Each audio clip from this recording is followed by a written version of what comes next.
Amici di Dilettantissimo, una cordiale buona mattinata dall'Oliveri di Campoligure. Si sfidano le prime due della classe, Campese e Figempa, con i padroni di casa che hanno due risultati a disposizione per festeggiare la promozione in prima categoria. Le immagini di Enrico Figus sono andate sulla splendida coreografia naturalmente dei tifosi locali.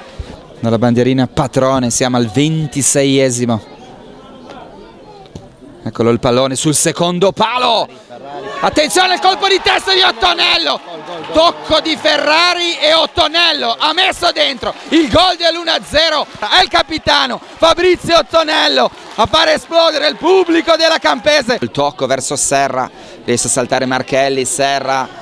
Poi c'è il tocco verso Solidoro, dentro l'area, incrocia Solidoro, grande gol questo da parte della Figempa, col 26esimo sigillo stagionale da parte di Danilo Solidoro. Posizione regolare, attenzione a questa iniziativa, in mezzo c'è Solidoro, Serra si ferma, aspetta un attimo, poi le tocco indietro per Poggi, la Figempa è in vantaggio, Gianluca Poggi ha trovato l'angolino giusto. Traversone sul secondo palo a cercare Patrone! Giannicola! Patrone! 2-2! Ora Pastorino recupera bene il pallone, riesce a far proseguire Codreanu, c'è Patrone, libero dentro, eccolo il passaggio! Patrone! Ancora lui! E sono 25! Cerca Raffilla qua che vince il rimpallo.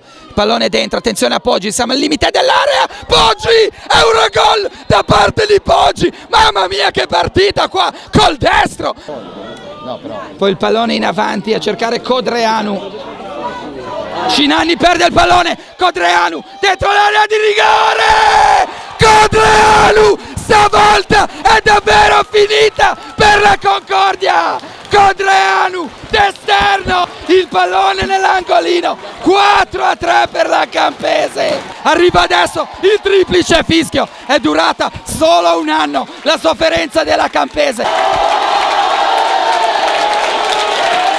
La festa della Campese dunque è già iniziata battendo 4-3 la Figempa Concordia, è tornata immediatamente nella prima categoria.